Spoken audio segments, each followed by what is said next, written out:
Nagbabala si PNP Chief Police General Nicolas Torre III sa mga pulis na overweight o sobra sa timbang. Pwede raw silang tanggalin sa serbisyo kapag hindi sila pumayat. Yan ang pinusuhan sa barangay saksi ni Marisol Abduraman.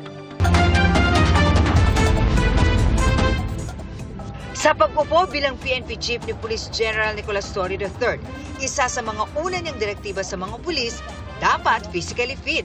Ibig sabihin, hindi dapat malaki ang tiyan. Kasi kung ang role nga naman ng pulis ay tawag dito ay tumakbo, paano ka nga naman makakatakbo kung halos hindi mo na mabitbit yung sarili mo.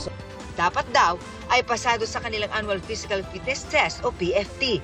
Nasa panuntunan din ng PNP na kapag hindi nakapasa ng 2 beses sa PFT, makakaapekto sa promotion. Halos pumuputok na yung uniforme, yung physical appearance would somehow make an impression anong klaseng pulis tayo. So dapat dun pa lang sa physical appearance ng pulis nakikita na kaagad yung disiplina.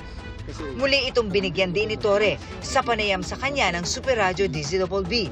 Ang hindi raw makakasunod, matatanggal sa pwesto. After 1 year, sir, may separation from the service. Pero sa ngayon, ang standing policy, pag hindi ka nakapagbaba ng timbang, based to sa standard na dapat ay timbang mo, tanggal ka sa serbisyo pag hindi ka nakasunod. Yeah.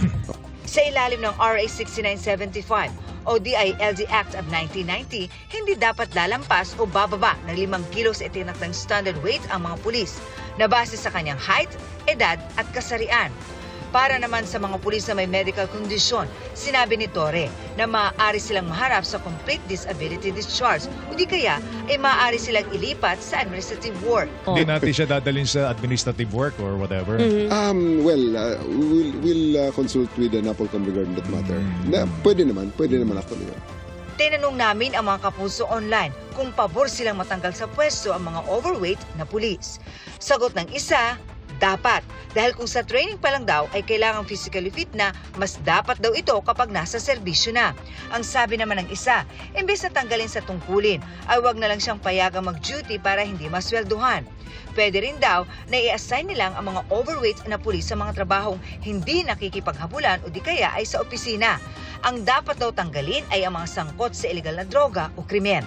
Hindi naman pabor ang isa pa dahil kahit overweight daw ang isang pulis pero tapat at nagagampanan naman ang tungkulin ay bakit kailangang tanggalin?